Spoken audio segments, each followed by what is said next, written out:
We're in brand new Second World War galleries here at IWM London. It's been over 5 years in the making, this project. We're really excited the galleries are now here.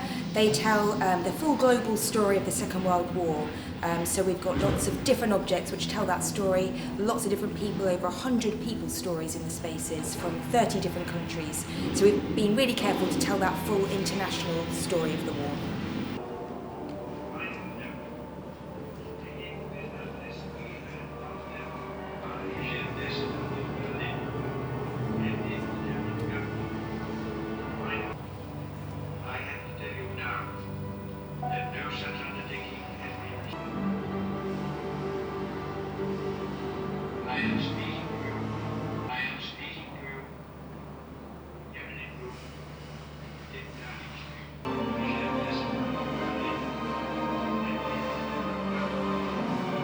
So that document really is the origin of the war for Poland. It's the directive from Hitler to invade Poland, dated 1st of September 1939.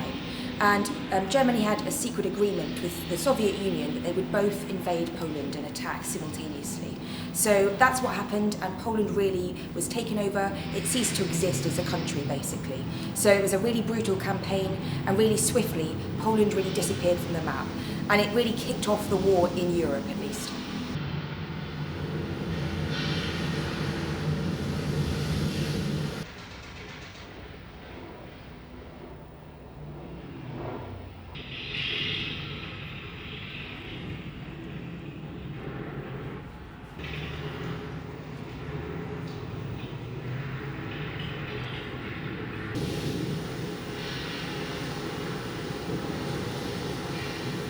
We have a lot of people's stories, and one of them is a woman called Anna de Leveaux. So after Poland was occupied, there was a home army resistance movement which grew up in Poland.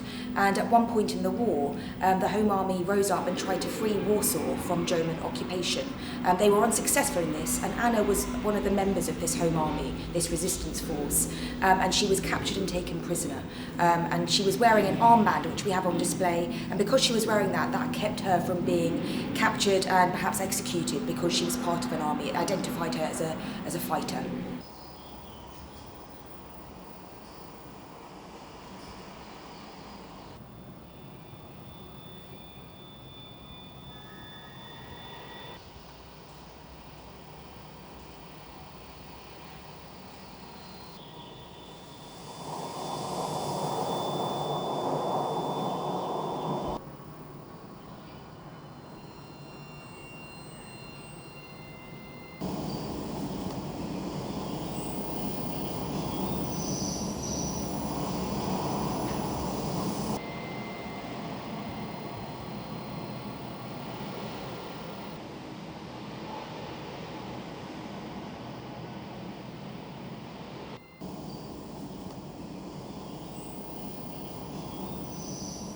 So this quote is from a young man called Nachum Grzywać, who was in the Warsaw Ghetto. And within the Warsaw Ghetto, the people who were living there, or some of the people there, realised really early on that what was happening to them was historic. So they created a secret archive, became known as the Ringelblum Archive, which they buried under the ghetto in order to ensure that future generations would know what had happened to them. So Nachum was only 17, and he wrote this on a document which got buried in a box, which got buried under the ghetto, in the hope that future generations would understand or know about their experiences.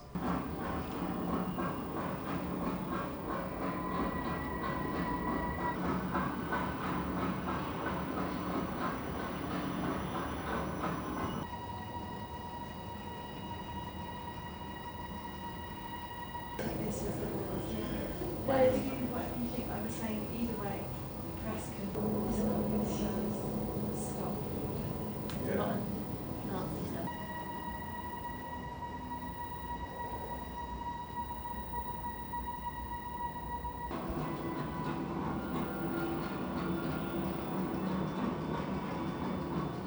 So when the Nazis decide that their final solution to the Jewish question, as they call it, should be total annihilation, it starts within occupied Poland. And they start by creating death camps in their occupied territory in what was Poland, and they begin murdering people in massive volumes. So by the end of the war, about 3 million Polish Jews have been killed by the Nazis.